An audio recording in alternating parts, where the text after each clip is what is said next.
40-članska odprava nogometnega kluba Domžale, v kateri je 23 nogometašev, je srečno prispela v Minsk, kjer bo pričakala prvo tekmo drugega kroga kvalifikacij za Evropsko ligo. Obračun s Šahterjem iz Soligorska bo v četrtek ob 20:30 po lokalnem oziroma uro prej po srednjeevropskem času. Kar se tiče vzdušja, je odlično. Te evropske tekme so odlične za nas igralce in upamo, da bomo tudi eno lepo zgodbo napisali skupaj sa klubom in da bomo lepo predstavili tudi državo Slovenijo. Dvakratni slovenski prvaki so tekmeca dodobra analizirali in prišli do naslednjih zaključkov. Kvaliteta primerljiva z zgornjim rangom slovenske lige, na vsaki liniji po enega ali pa dva kvalitetna nogometaša.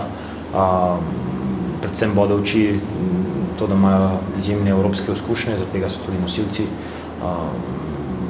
Bili tudi v play-offu Evropa lige, tako da znajo igrati na rezultat in izjemno izkušena ekipa. Veliko igralcev preko 30 let starih, z bogatimi izkušnjami, tako da bomo mogli, kar se ti naivnosti tiče, ki smo jo pokazali v prvih dveh tekmah, biti čisto na drugi ravni, predvsej bolj tekmovalni, seveda pa znotraj naše kvalitetne organizacije v obeh fazah igre najti prostor za narediti razliko in mislim, da tisti prehodi v napad bodo nam največ možnosti ponudili. Rumeni si želijo na stadionu Strojtel v Soligorsku, ki leži 150 km južneje od Minska, pripraviti ugodno izhodišče pred povratno tekmo, ki bo teden dni pozneje v športnem parku Domžale. Ena pa ti nič za nas.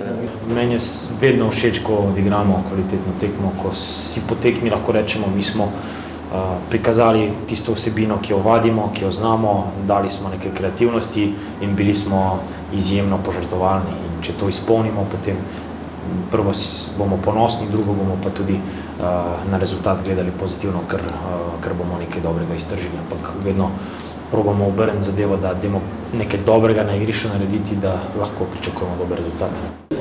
Srečanje med tretje uvrščenima moštvoma slovenskega in beloruskega prvenstva bo sodila moldavska sodniška trojka. Samo jako, samo hrabro. To je naš moto.